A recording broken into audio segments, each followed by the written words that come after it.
তোমরা কেমন আছো? আশা করি তোমরা খুব ভালো আছো। আমিও খুব ভালো আছি। আজকে তোমাদের আমি বাটা মাছের ঝাল করে দেখাচ্ছি। আর বাটা মাছের ঝাল করার জন্য আমি কি নিয়েছি তোমরা দেখে নাও বন্ধুরা। বাটা মাছ নিয়েছি দেখো বন্ধুরা। আর এই দেখো সর্ষে বাটা আছে, টমেটো আছে, কাঁচা লঙ্কা, ধনেপাতা।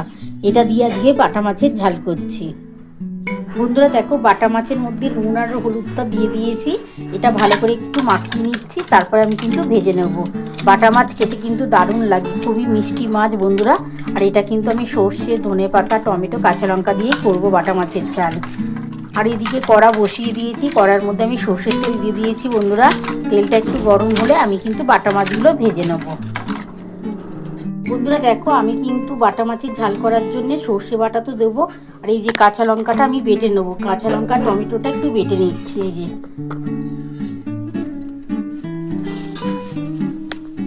এটা একটু বেটে নিয়ে তারপর আমি তোমাদের দেখাচ্ছি। দেখো কড়ার মধ্যে তেল দিয়ে দিয়েছি, তেলটা আমার গরম হয়ে গেছে।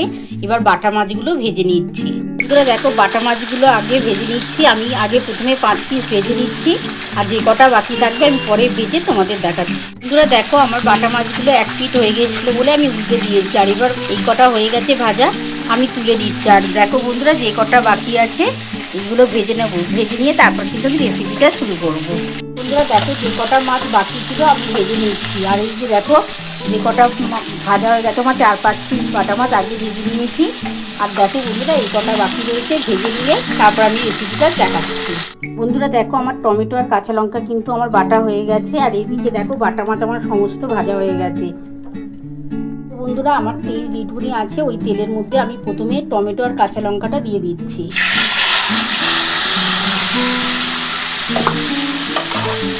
তারপর আমি সর্ষেটা দেবো, আর নামাবার আগে ধনেপাতা দিয়ে নামাবো।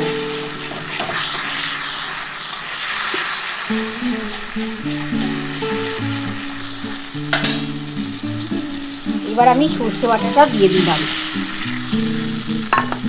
বন্ধুরা দেখো আমি কিন্তু টমেটো কাঁচা লঙ্কাটা আগে দিয়ে দিয়েছিলাম আর সর্ষে বাটা দিয়ে দিয়েছি।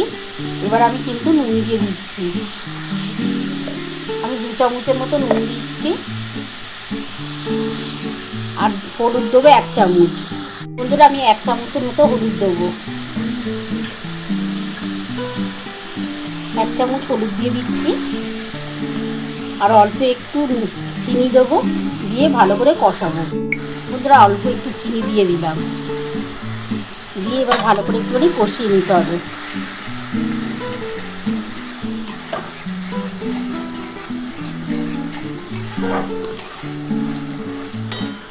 বন্ধুরা দেখো আমার কিন্তু খুব ভালোভাবে মশলাটা কষানো হয়ে গেছে। দেখো বন্ধুরা তেলটা ছেড়ে ছেড়ে আসলে আমি কিন্তু অল্প করে একটু জল দিয়ে দেবো, কারণ টমেটো আছে কাঁচা লঙ্কা আছে, তো ওই জন্য একটু মশলাটা একটু কষিয়ে নিচ্ছি, কারণ টমেটোর নালে একটা গন্ধ বেরোবে তার জন্য। তারপর আমি কিন্তু অল্প করে একটু জল দিয়ে দেবো। ঝোলটা যখন ফুটে উঠবে আমি বাটা মাছগুলো দিয়ে ধনেপাতা দিয়ে নামাবো। এবার দেখো আমার কিন্তু মশলাটা কষানো কমপ্লিট হয়ে গেছে। এবার আমি কিন্তু জল দিয়ে দিচ্ছি।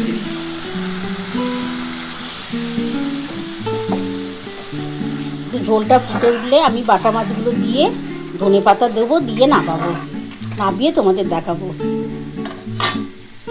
এই বাটা মাছের ঝাল দিয়ে কিন্তু গরম ভাত দুর্দান্ত খেতে লাগে বন্ধুরা। বাটা মাছ এমনিতেও তো খুবই টেস্ট হয় খেতে, আর দেখবে এইভাবে তোমরা রান্না করে দেখো দারুণ খেতে লাগে। একটু ঝোলটা ফুটে উঠুক, তারপর আমি মাছগুলো দিয়ে দিচ্ছি। বন্ধুরা দেখো ঝোলটা কিন্তু ফুটে উঠেছে। এবার আমি কিন্তু বাটা মাছগুলো দিয়ে দিচ্ছি।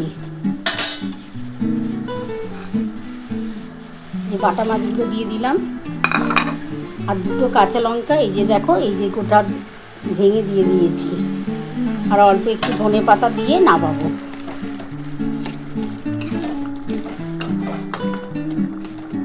ওর উপর থেকে একটু ধনেপাতা দিয়ে দিচ্ছি।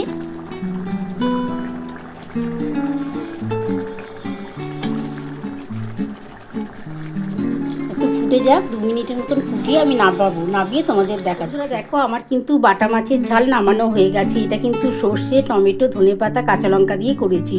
কেমন হয়েছে বন্ধুরা? তোমরা তো পুরো রেসিপিটাই দেখে নিয়েছো আমি কিভাবে করেছি।